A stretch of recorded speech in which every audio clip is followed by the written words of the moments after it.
I was 20 when I met my husband. We crossed paths while traveling through Europe. I was wrapping up my trip, and he was just starting his. We met and slept together the same day, spending my final few days in Europe together. For anyone quick to judge this as a red flag for him more than for me, your sexism is showing. After he returned home, we reconnected and began a year-long long-distance relationship. During that time, we talked openly about past relationships and why they ended. I confessed that an ex had dumped me for kissing another girl. At the time, I didn't think it was a big deal, but I had since realized that cheating is cheating and it was wrong of me. He eventually moved to be with me since his freelance work allowed him to work from anywhere, and I had settled into a job I loved. It was his idea to move, and he suggested buying a house right away. He earned more than I did and didn't want to throw money away on rent. I preferred to wait until we were married, as we had discussed marriage extensively and both wanted it. I suggested we could buy a house together after marrying, but he insisted on buying it immediately. He promised to add my name to the mortgage after we married and signed a prenup. The prenup suggestion stung. He knew my family was well off, and I had never cared about money, but I agreed. I also want to keep my last name if we married, but he said he wouldn't marry me unless I took his. I agreed to that too, feeling pressured. He argued that since I wanted to live near my family, raise kids there, and stay home with them, I had to compromise. I didn't think these compromises were fair, but I went along with them. He bought the house against my wishes, and we got married. To his credit, he added my name to the mortgage a week later, but the whole situation left a bitter taste in my mouth. For the most part, though, things were good. I had a vibrant social life and was outgoing, while he was more of a homebody, focused on his work. We were different, but we made it work. At work, a male colleague expressed interest in me, knowing I was married. I turned him down and told my husband about it. He asked me to stop spending time with the colleague outside work, but I refused, feeling I had already handled the situation. This was a mistake on my part, and I admit that now. While things were often great, I harbored resentment over the compromises I had made and felt less like an equal partner in the marriage as time went on. When we were long distance, he bought a dog without consulting me. I had mentioned wanting a dog, but wanted to wait until we had kids so they could grow up together. He claimed I never said that and insisted the dog was a surprise for me, calling me ungrateful for being upset. The dog stayed and I felt unheard. I've never been great at communicating, especially when things go wrong. So instead of addressing these issues, I let them fester and spent more time with my friends, including the colleague from work. My husband became overprotective, asking me to check in if I was out late and not to stay out overnight, even at a female friend's house. I've always valued my freedom, and these demands drove a wedge between us. Then, I made a terrible decision. One night, after drinking, I slept with a colleague from work. I came home, slept on the couch, and cried all night. The next morning, my husband confronted me for not coming home at a reasonable hour, calling me a mess for sleeping in my clothes and saying I looked like a hooker. Greg, the other man, never spoke to me like that. He enjoyed being social, dancing, and doing things my husband didn't.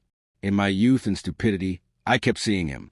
He was kind and decent, and the more time I spent with him, the more I wished I had met him first.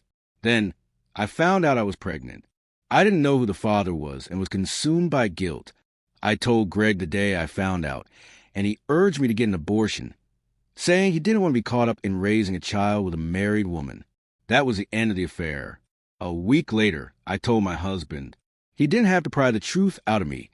I confessed when he saw me upset a couple of months into pregnancy. He flew home without telling me and ignored my calls. Realizing the gravity of my mistake, I decided to recommit to our marriage. I told him I would get an abortion if the child wasn't his. He told me to go myself and hung up.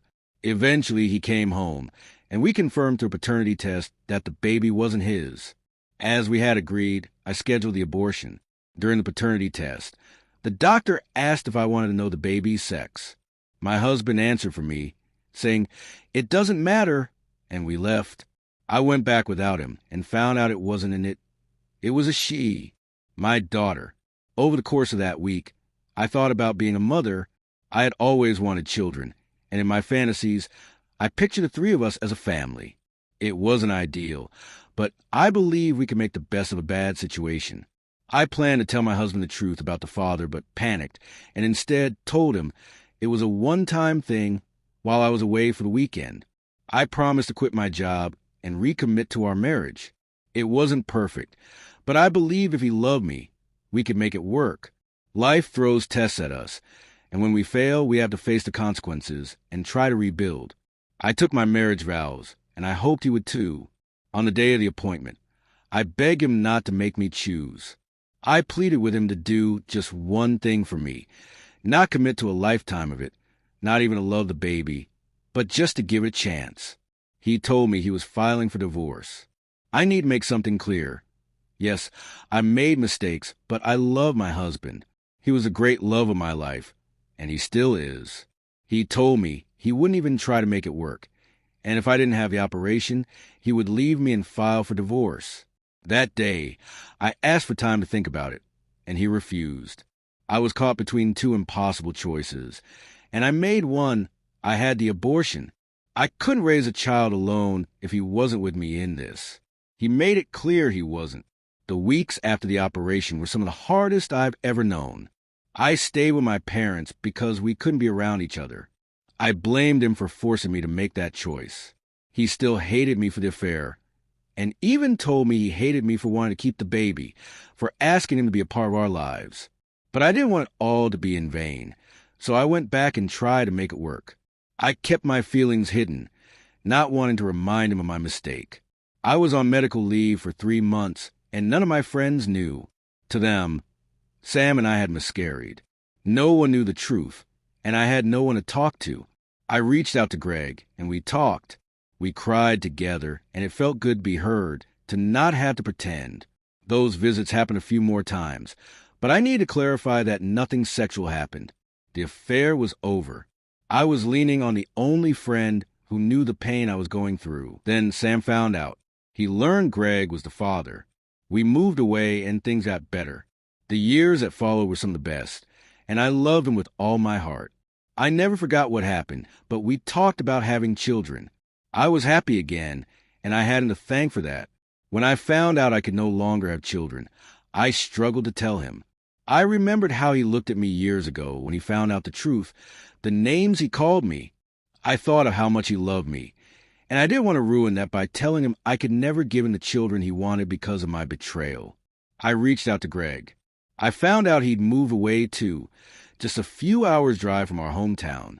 He's married now, and I wasn't trying to reignite anything, just to talk. He said I should tell Sam, but I couldn't. We met halfway, and we slept together. We agreed it would be a one-time thing, and both returned to our respective partners. I know some might judge me for this, but life isn't black and white. I don't regret it. I love them both, and for better or worse, they'll always be part of who I am. I got drunk one night and told Sam everything. I was cruel, I was hurt, and I told him I wasn't sorry. I met Greg again, and he called me names, told me he was glad I had given up the baby. He hit me after I slapped him. I don't resent him for it. He had never laid a hand on me before, but when he said he was glad that the choice he forced me into deprived me of ever being a mother, I couldn't forgive him. I'll never forgive myself for the abortion, but I'll never forgive him either. The difference is, he gets to move on and have a family. I won't. I'm back at my parents' house now. I've spoken with divorce lawyers. They say a prenup doesn't mean much anymore, but I'm not going to take anything from him. I just want it to be over so maybe we can both find peace. Update. I spoke with therapists today. I don't want to go into detail, but in that hour with a professional, I saw myself clearly. Sam did absolutely nothing wrong.